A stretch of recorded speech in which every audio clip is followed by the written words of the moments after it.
Tuhan, ke dalam tangan-Mu kami serahkan seluruh hidup kami pada saat ini. Hati kami terlebih kami mohon kepada Tuhan, Tuhan bentuk seturut dengan kehendak-Mu. Tuhan lembutkan hati kami supaya siap untuk menerima kebenaran firman-Mu yang akan kami renungkan bersama-sama pada malam hari ini. Tolong kami semua supaya kami boleh bersehati, mengarahkan hati dan pikiran kami untuk boleh mendengarkan suara Tuhan melalui hamba-Mu yang berbicara kepada kami semua pada malam ini. Di dalam nama Tuhan Yesus Kristus kami berdoa. Amin. Bapak Ibu Saudara, Shalom. Mari kita sama-sama membuka di dalam 1 Samuel pasal 16 ayat 1 sampai 13.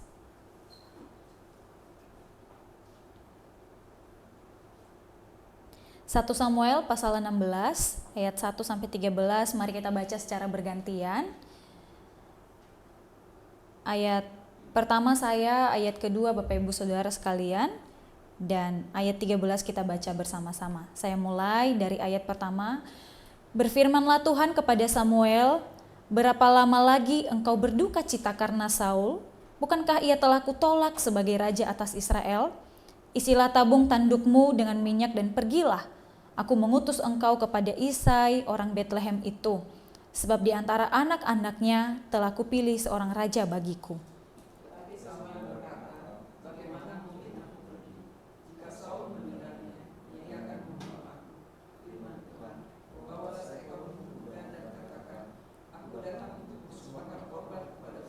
Kemudian undanglah Isai ke upacara pengorbanan itu, lalu aku akan memberitahukan kepadamu apa yang harus kau perbuat. Urapilah bagiku orang yang akan kusebut kepadamu.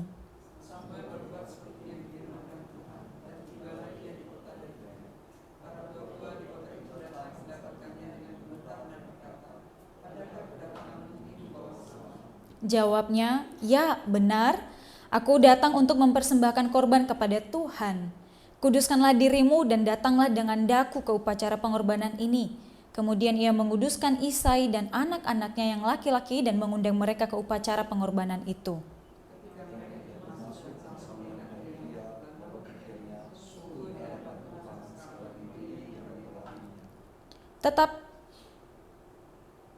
Tetapi berfirmanlah Tuhan kepada Samuel, janganlah pandang parasnya atau perawakannya yang tinggi, sebab aku telah menolaknya, bukan yang dilihat manusia yang dilihat Allah. Manusia melihat apa yang di depan mata, tetapi Tuhan melihat hati.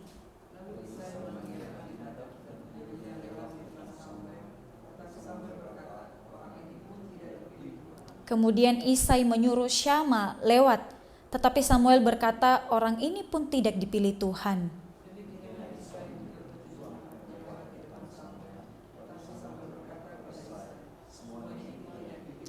Lalu Samuel berkata kepada Isai, inikah anakmu semuanya? Jawabnya, masih tinggal yang bungsu, tetapi sedang menggembalakan kambing domba.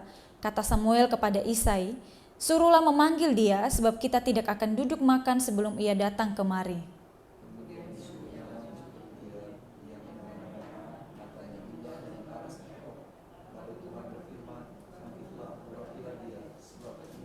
Bersama-sama Samuel mengambil tabung tanduk yang berisi minyak itu dan mengurapi Daud di tengah-tengah saudara-saudaranya. Sejak hari itu dan seterusnya berkuasalah roh Tuhan atas Daud, lalu berangkatlah Samuel menuju Rama.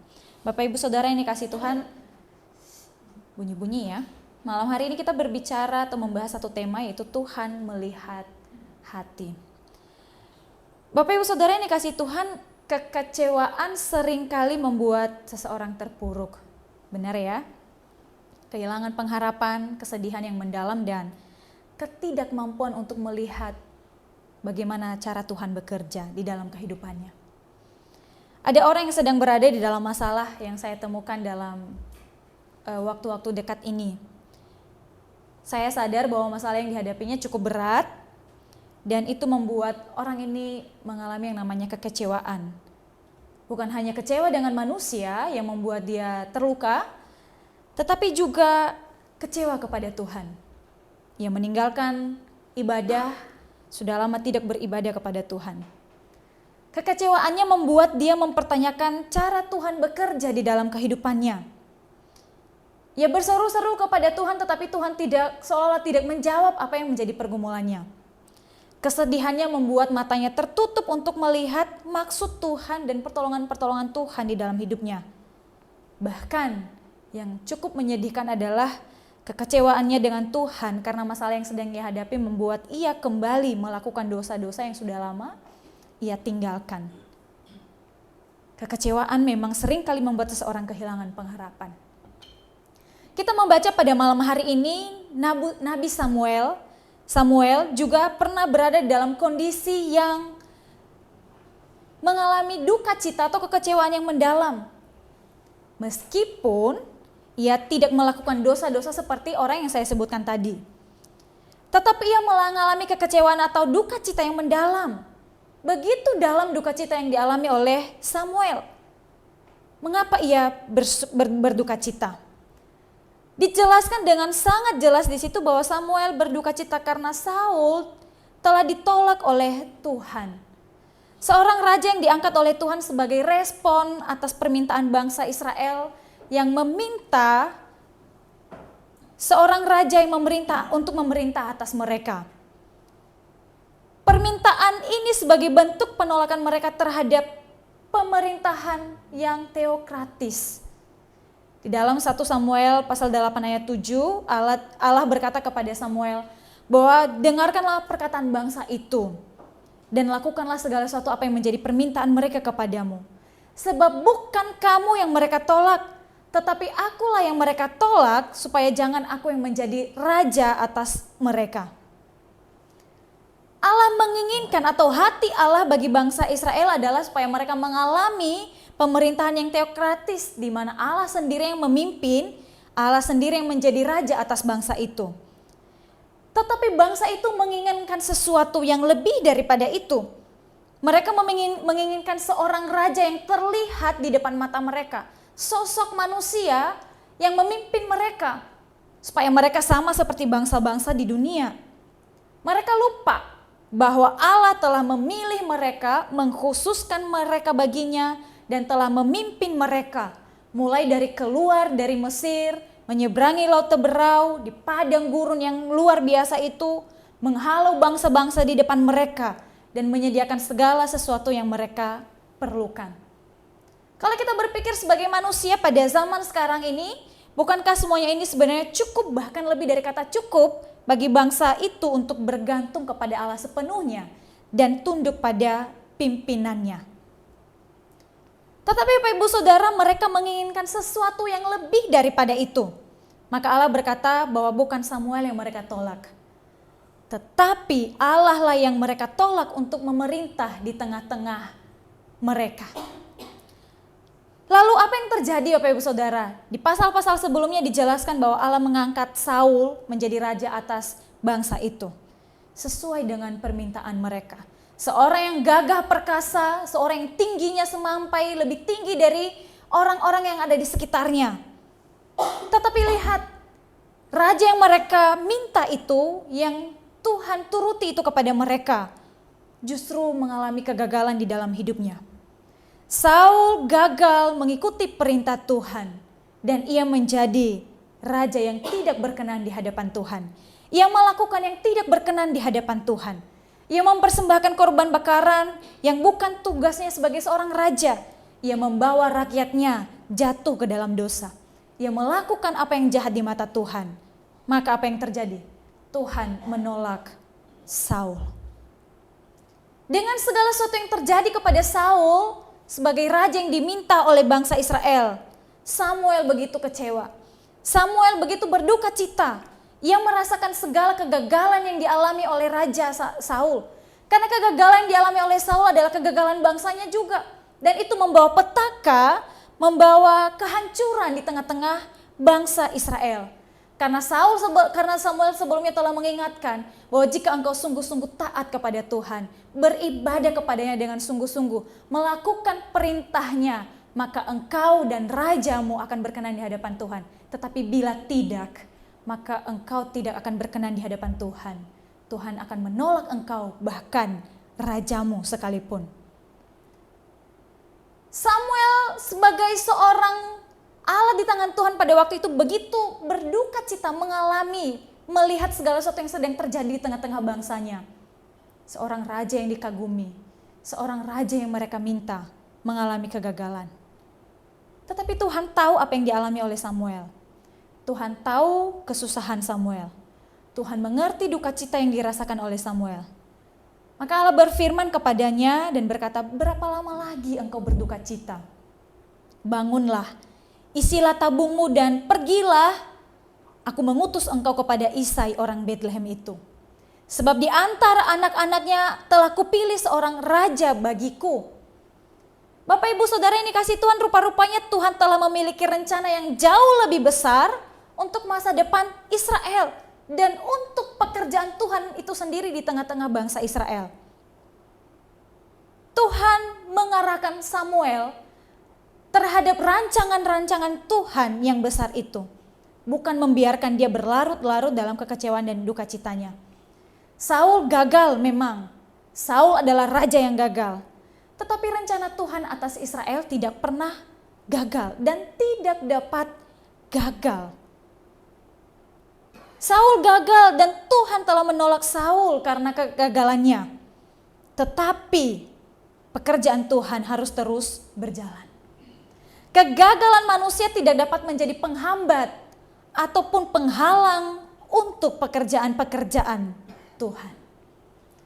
Kegagalan seorang pemimpin di tengah-tengah bangsa itu tidak boleh menjadi penghambat atau bahkan yang dapat menghentikan pekerjaan-pekerjaan Tuhan di tengah-tengah bangsa Israel.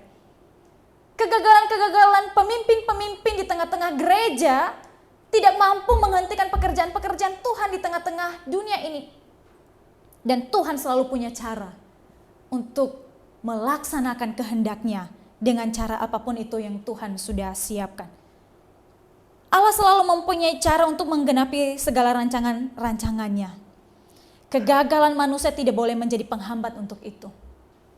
Bapak ibu saudara yang dikasihi Tuhan, bagian ini menunjukkan kepada kita dan mengajarkan kepada kita bahwa Allah tidak pernah kehabisan cara untuk melaksanakan kehendaknya. Dan Tuhan tidak pernah kehabisan orang-orang yang hendak ia pakai di dalam pekerjaannya.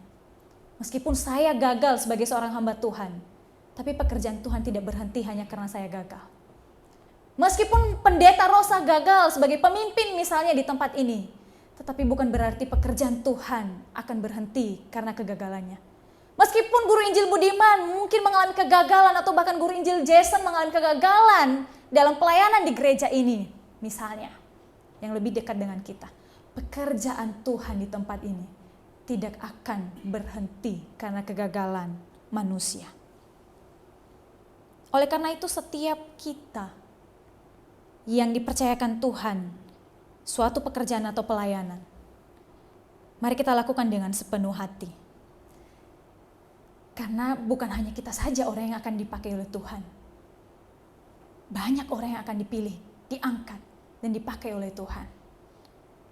Saat Tuhan mempercayakan satu pekerjaan, satu pelayanan bagi kita, kita jangan menjadi sombong atau ogah-ogahan di dalam melakukannya. Karena bila kita melakukannya dengan ogah-ogahan, kasarnya Tuhan bisa memberhentikan kita dan memakai orang lain. Ini juga menjadi sebuah penghiburan, tetapi juga menjadi sebuah peringatan bagi setiap kita yang saat ini mungkin sedang dipercayakan oleh Tuhan di dalam pekerjaan atau pelayanan apapun. Oleh karena itu di dalam pelayanan Tuhan mau kita melihat dari cara kerja Tuhan.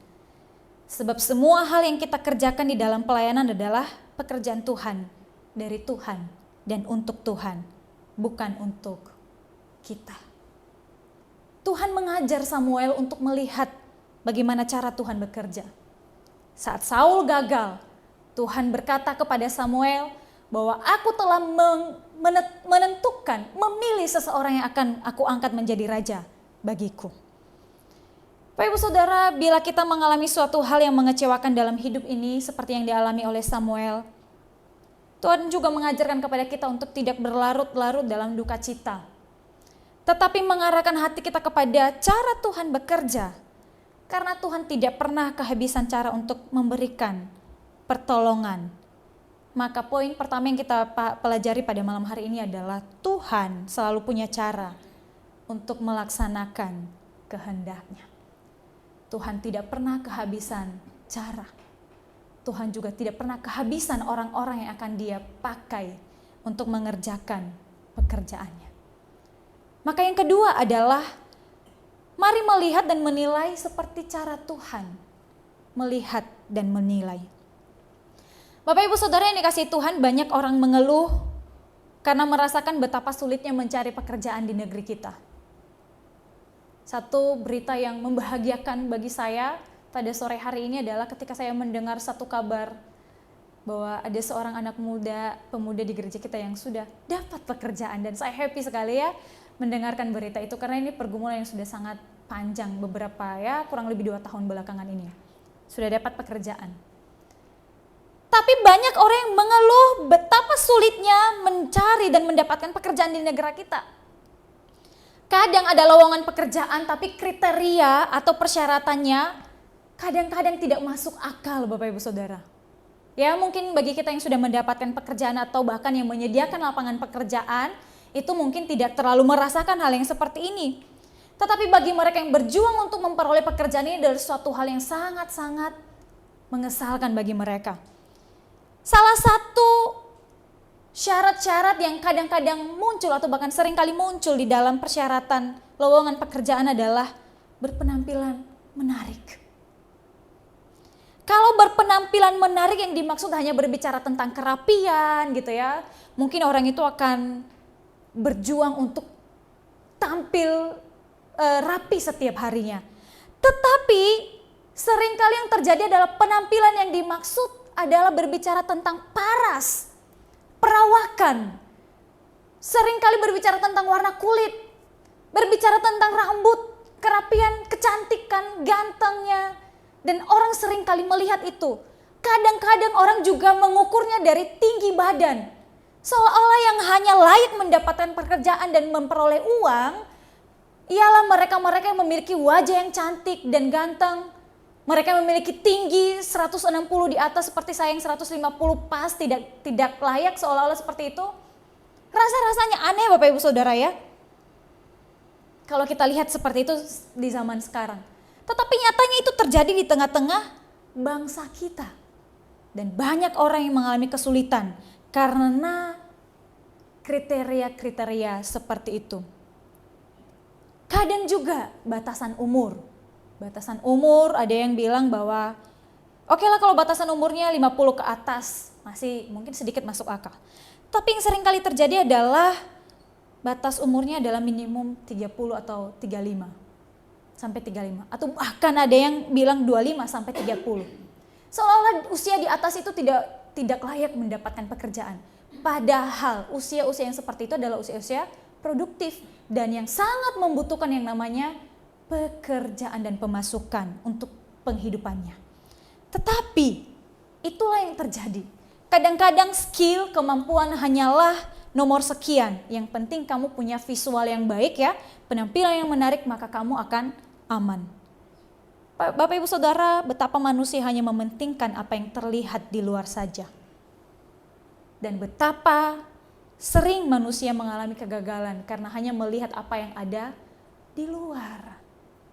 Dan kita melihat Bapak Ibu Saudara, hal yang kurang lebih sama terjadi kepada Samuel saat Tuhan menyuruhnya untuk mengurapi salah seorang dari anak Isai itu untuk menjadi raja. Ketika Isai bersama anak-anaknya masuk dalam upacara pembakaran korban itu, Samuel melihat Eliab, yang anak pertama dari Isai. Dia tampil dengan badannya yang kekar, tinggi. Sebagai manusia, Samuel berpikir bahwa inilah yang hendak Tuhan pilih. Samuel berpikir demikian karena mungkin ia melihat bahwa dan membandingkan dengan Saul, raja, seorang yang gagah perkasa itu. Penampilannya yang bagus dan dalam pandangannya sebagai manusia, Eliablah yang pas saat ini menggantikan Saul. Tetapi Tuhan justru berkata bukan ini. Dengan tegas Tuhan berkata, aku telah menolaknya. Bapak Ibu Saudara yang dikasihi Tuhan, dengan semua penampilan yang terlihat di luar. Tapi Tuhan justru berkata bukan itu. Lalu kita bertanya, lalu apa yang sebenarnya sedang Tuhan cari? Kriteria seperti apa yang Tuhan maksud? Tuhan melanjutkan kalimatnya, bukan yang dilihat manusia, yang dilihat Allah. Manusia melihat apa yang di depan mata, tetapi Tuhan melihat hati. Bila ada satu syarat utama dalam pemilihan Allah atas hamba-hambanya, maka mungkin itu bisa dikatakan adalah kedalaman hati yang dicari oleh Tuhan. Pertanyaannya, siapa yang mampu melihat kedalaman hati manusia? Jawabannya hanyalah Allah. Yeremia pasal 17 ayat 10a berkata, Aku Tuhan yang menyelidiki hati, yang menguji batin. Tuhan tentu mengenal hati manusia sedalam apapun itu. Tidak tersembunyi di hadapan Tuhan. Dan bagian ini membuat kita sadar bahwa ternyata tidak ada satu pun yang dapat kita sembunyikan di hadapan Allah. Sebab Tuhan melihat semuanya. Tuhan melihat apa yang ada di dalam hati kita. Tuhan melihat apa yang ada dalam hati Bapak Ibu Saudara yang hadir pada malam hari ini. Dan mungkin yang akan mendengarkan renungan ini pada malam hari ini. Tuhan melihat semuanya. Tuhan juga melihat segala dosa yang kita sembunyikan. Tuhan juga melihat segala kesusahan, pergumulan, penderitaan yang kita alami. Tak tersembunyi di hadapan Tuhan. Sangat berbeda dengan kita manusia. Manusia seringkali hanya mampu melihat apa yang terlihat di depan, dan justru saat itulah manusia seringkali tertipu dengan penampilan luar. Apalagi dengan kecanggihan teknologi sekarang gitu ya. Kadang-kadang di media sosial gitu, kadang-kadang lucu-lucu kalau misalnya orang memakai dating apps gitu ya. Pacaran gitu, kenalan di dating apps, terus janjian ketemu, pas ketemu, kok beda gitu ya, kok tadinya putih, cantik banget, tiba-tiba munculnya, ya mengecewakan gitu. Orang hanya mau melihat apa yang ada di depan, penampilan dari luar.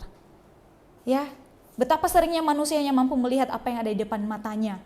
Dan celakanya, manusia hanya mampu melihat apa yang di depan matanya, lalu menyimpulkan, mengambil kesimpulan dari apa yang dia lihat itu, tanpa mempertimbangkan penilaian-penilaian yang lain, dan terutama berusaha untuk mengenal apa yang ada di dalam hati orang tersebut. Tetapi Tuhan berbeda. Tuhan justru tidak begitu peduli pada penampilan luar. Buat apa di luarnya terlihat wah gitu ya, wow. Tetapi di dalamnya tidak berkenan di hadapan Tuhan. Itulah yang terjadi kepada Saul. Saul secara perawakan adalah orang yang sangat hebat, pantas menjadi raja. Tetapi hatinya tidak berkenan di hadapan Tuhan. Tetapi adakah manusia yang mampu melihat kedalaman hati sesamanya? Tidak seorang pun. Sebab hanya Tuhan yang tahu. Dan justru ketidakmampuan manusia melihat dan menilai apa yang ada di dalam hati sesamanya. Maka seorang raja yang hendak diurapi, dipilih oleh Tuhan, asalnya harus dari Tuhan, ditentukan oleh Tuhan berdasarkan kriteria Tuhan. Itu yang mau Tuhan ajarkan kepada Samuel. Bapak Ibu Saudara yang dikasihi Tuhan, oleh karena itu kita belajar dari cara Tuhan melihat dan menilai di dalam seluruh aspek kehidupan kita. Jangan tertipu apa yang ada di depan mata. Kenali, nilai, dan lihat apa yang tersimpan dan apa yang ada di dalam orang itu. Bapak Ibu Saudara, mata Tuhan tidak mungkin salah. Penilaiannya tidak mungkin tidak tepat. Ia tahu persis siapa yang hendak ia pilih dan kepada siapa ia hendak mempercayakan sebuah tanggung jawab yang besar itu. Tuhan tidak mungkin salah di dalam memilih orang-orang yang hendak dia pakai. Maka ketika semua anak Daud dengan penampilan mereka yang luar biasa itu tampil dan ternyata tidak lolos di dalam penilaian Tuhan, Samuel berkata, apakah masih ada anakmu yang lain? Dan kata Isai adalah ada yang bungsu, sedang menggembalakan kambing domba di padang. Dan rupa-rupanya orang atau anak yang tidak ada di tengah-tengah mereka itu, yang justru berada di tengah-tengah padang yang sedang menggembalakan domba, kambing domba itulah yang dipilih oleh Tuhan. Tuhan telah mempersiapkannya, Tuhan telah memilihnya, Tuhan telah menentukannya untuk menjadi pemimpin atas Israel. Tuhan justru telah mempersiapkan seseorang yang sedang berada di padang itu, yang sedang menjaga kawanan domba itu. Seseorang yang mungkin tidak masuk hitungan. Seseorang yang mungkin dianggap lemah. Seseorang yang mungkin tidak begitu dianggap karena usia yang masih muda. Seseorang yang tidak diperhitungkan mungkin di tengah-tengah keluarga. Karena mungkin anaknya yang bungsu. Kadang-kadang yang bungsu sering seperti itu ya. Kadang-kadang yang bungsu itu sering jadi suruh-suruhan kakak-kakaknya. Seperti itu. Mungkin itulah yang terjadi kepada Daud. Tidak begitu diperhitungkan mungkin. Tetapi justru itulah yang tidak dianggap, itulah yang Tuhan pilih, Bapak Ibu Saudara. Yang tidak diperhitungkan itulah yang Tuhan pilih. Lalu kita bertanya Bapak Ibu Saudara, apa kelebihan Daud daripada saudara-saudaranya? Sehingga Allah berkenan kepadanya. Apa yang Tuhan temukan dari Daud sehingga Tuhan berkenan kepadanya? Secara fisik jelas dia tidak lebih dari saudara-saudaranya.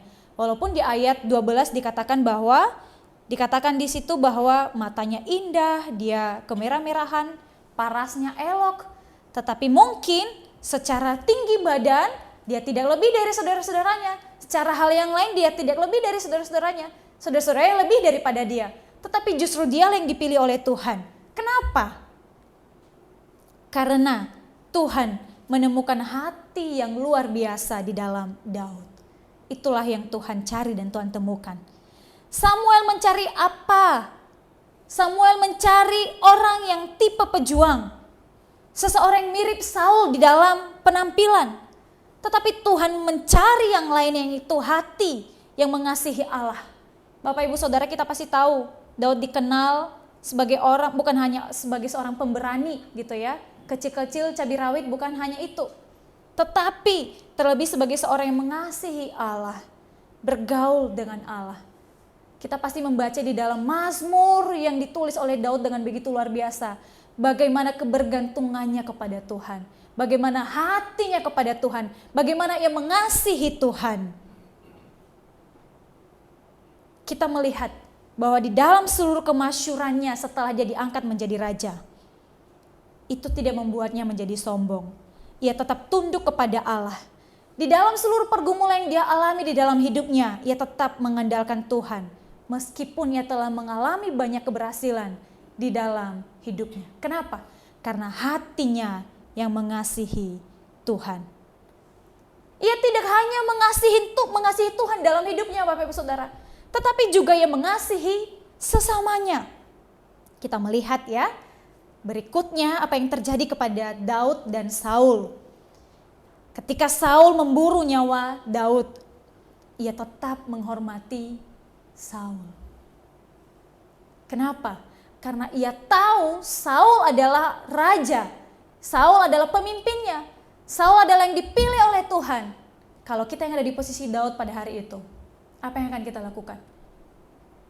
Daud punya banyak kesempatan untuk membunuh Saul. Tetapi Daud tidak melakukannya. Kenapa? Karena dia tahu yang sedang berhadapan dengan dia adalah orang yang diurapi Tuhan. Saya pernah mendengar satu khotbah beberapa waktu yang lalu yang berhubungan dengan Daud.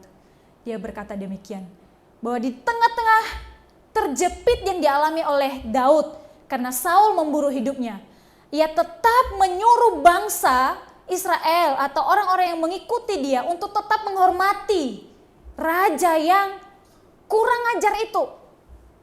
Raja yang tidak taat itu. Raja yang berkhianat itu. Dia tetap mengasihi raja itu. Dan dia tidak punya hak apa-apa untuk menyentuh dan mengambil nyawanya. Dia berkata apa? Biarlah itu urusannya Tuhan. Kita belajar dari Daud Bapak Ibu Saudara. Tidak ada pemimpin yang benar-benar tidak berdosa bukan? Di tengah-tengah bangsa kita ya, kita mungkin mengalami berbagai macam kekecewaan. Banyak orang yang mengalami kekecewaan karena kepemimpinan yang terjadi di tengah-tengah bangsa kita. Tapi kita juga percaya kan, firman Tuhan berkata bahwa tidak ada pemimpin yang tidak berasal dari Tuhan. Bagaimana kita tetap menghormati pemimpin yang seperti itu, yang mungkin mengecewakan, mungkin melukai hati kita. Bagaimana kita tetap mengasihi pemimpin yang seperti itu? Daud mampu melakukannya karena ia telah lebih dahulu mengasihi Allah. Dan ia sadar bahwa Saul sebagai raja adalah asalnya daripada Tuhan. Termasuk di dalam kepemimpinan di dalam gereja, Bapak Ibu Saudara. Semuanya sudah diatur oleh Tuhan. Tuhan yang memanggil dan mengutus hamba-hambanya untuk melayani. Meskipun dengan segala kekurangan yang mereka miliki. Dan bagaimana kita meresponi, melihat, memandang para pemimpin-pemimpin gereja yang mungkin tidak sesuai dengan apa yang kita mau. Bagaimana kita menghargai, tetap menghargai mereka. Daud memberikan kita contoh yang luar biasa. Untuk tetap menghargai. Karena itu adalah bagiannya Tuhan. Tetapi bukan berarti sebagai seorang pemimpin, karena itu adalah saya adalah bagiannya Tuhan, maka saya tidak boleh ditegur juga. Bukan juga. Hati-hati juga ya, kita sebagai pemimpin gereja, pelayan-pelayan yang dipercayakan oleh Tuhan, kita juga harus hati-hati. Kita harus peka terhadap tanda-tanda yang mungkin sudah waktunya untuk kita tahu apa maksud dan tujuan Tuhan. Bila kehadiran kita justru menjadi penghambat bagi pekerjaan Tuhan. Sebagai sesama manusia, sebagai sesama jemaat, bukan berarti kita juga tidak boleh mengingatkan para pemimpin gereja bila mereka jatuh di dalam dosa. Karena Daud yang hebat sekalipun juga diingatkan ketika dia jatuh di dalam dosa. Ada orang-orang yang menegur dan mengingatkannya. Tapi diingatkan dengan kasih. Oleh karena itu hal yang sama berlaku baik bagi kita sebagai jemaat, bagi kita sebagai pemimpin-pemimpin gereja, harus sama-sama peka apa yang Tuhan mau. Bapak Ibu Saudara, hati Daud begitu mengasihi Allah dan sesamanya. Dan kita melihat bahwa melalui Daud Tuhan mendemonstrasikan kehendak Tuhan untuk menjadi raja atas Israel. Daud menjadi tipe bagi kerajaan teokratis yang Tuhan maksud itu di tengah-tengah bangsa Israel. Kualitas-kualitas kerajaan Daud adalah seperti yang dieluk-elukan para nabi dari Raja Mesianik, yaitu kasih, kebenaran, keadilan, hikmat, dan kehadiran Roh Allah. Dan di dalam kepemimpinan Daud bukan hanya menjadi seorang raja bagi mereka, tapi juga dia menjadi seorang gembala bagi bangsa itu. Seorang yang penuh kasih bagi bangsa itu. Seorang yang memimpin bangsa itu untuk tetap takut dan hormat kepada Tuhan. Bahkan di akhir kehidupannya ia mengingatkan anaknya Salomo untuk tetap mencari Tuhan di dalam hidupnya. Walaupun kita tahu di akhir hidup, di dalam kehidupan Daud, ia juga pernah mengalami kegagalan, Bapak Ibu Saudara. Ia jatuh di dalam dosa, melakukan perzinahan. Itu kegagalannya. Dan justru itulah membuktikan bahwa tidak ada pemimpin yang sempurna. Ia juga mengalami yang namanya kegagalan. Dan ternyata hanya Tuhanlah pemimpin yang benar-benar sempurna dan yang kepadanya penghormatan layak diberikan. Bapak Ibu Saudara, kita tahu bahwa dari keturunan Daudlah sang juru selamat lahir. Tuhan memakai garis keturunan Daud untuk menurunkan Kristus sang juru selamat itu. Tetapi di dalam semua keberhasilan yang dialami oleh Daud, Bapak Ibu Saudara, kita melihat bahwa sebelum ia diangkat menjadi raja, diurapi menjadi raja, sesungguhnya bukan diangkat secara tiba-tiba. Tetapi ternyata Tuhan telah mempersiapkannya terlebih dahulu, jauh sebelumnya. Di padang gurun, ia mengalami proses yang luar biasa. Di padang ketika ia menggembalakan kambing domba, ia mengalami proses Tuhan yang luar biasa. Keberadaannya di padang adalah sebagai bentuk proses persiapan yang Tuhan izinkan baginya. Sebelum ia menjadi pemimpin atas Israel, di padang itu Tuhan membentuk hati Daud. Tuhan membentuk Daud untuk mengalami penyertaan Tuhan di dalam hidupnya. Tuhan membentuk hati Daud untuk sungguh-sungguh mengasihi dia, mengandalkan dia, mengutamakan dia di dalam seluruh aspek kehidupannya. Sehingga ketika tiba waktunya, hatinya telah terbentuk untuk mengasihi Tuhan. Tuhan menemukan hati yang murni dan yang berkenan di hadapannya. Bapak Ibu Saudara yang dikasihi Tuhan, bila Tuhan menemukan hati yang berkenan baginya di dalam diri Daud, sebuah pertanyaan untuk kita pada malam hari ini. Lalu hati yang seperti apa yang mungkin akan Tuhan temukan di dalam diri kita? Ketika Tuhan berkenan kepada Daud, karena hatinya yang mengasihi Tuhan, karena hatinya yang berkenan di hadapan Tuhan, pertanyaannya adalah setiap kita yang hadir pada malam hari ini, sebagai pemimpin-pemimpin di gereja ini, sebagai pelayan-pelayan Tuhan, sebagai umat-umat Tuhan, hati yang seperti apa yang dapat Tuhan temukan di dalam diri kita? Ketika kita melayani, ketika kita melakukan berbagai macam hal, mengatasnamakan untuk Tuhan, sesungguhnya hati kita apa yang dapat Tuhan temukan di dalamnya. Dan biarlah bagian ini menjadi refleksi bagi kita. Sekali lagi ketika Tuhan menemukan hati yang berkenan baginya di dalam diri Daud, hati yang seperti apa yang mungkin akan Tuhan temukan di dalam diri setiap kita yang hadir pada malam hari ini. Biarlah Tuhan menemukan hati yang juga berkenan di hadapannya. Mari kita berdoa. Tuhan Yesus, terima kasih untuk firman-Mu yang luar biasa yang boleh kami renungkan sama-sama pada malam hari ini. Kami menyadari Tuhan, kami seringkali gagal di dalam melihat segala sesuatu. Betapa seringnya kami melihat apa yang ada di depan mata tetapi tidak mempertimbangkan secara keseluruhan. Tapi kami belajar pada malam hari ini bagaimana belajar seperti Tuhan, belajar melihat dan menilai seperti Tuhan melihat, belajar untuk bergantung sepenuhnya kepada Tuhan. Juga kami rindu Tuhan membentuk hati kami sampai Tuhan menemukan hati yang benar-benar berkenan di hadapan Tuhan, hati yang benar-benar mengasihi Tuhan. Tuhan tolong kami sehingga kami boleh menjadi pelayan-pelayan Tuhan, anak-anak Tuhan yang berkenan di hadapan-Mu. Terima kasih Tuhan Yesus, ini doa kami dan firman-Mu biarlah Tuhan yang terus menerangkannya di dalam hati setiap kami. Di dalam nama Tuhan Yesus Kristus kami berdoa. Amin.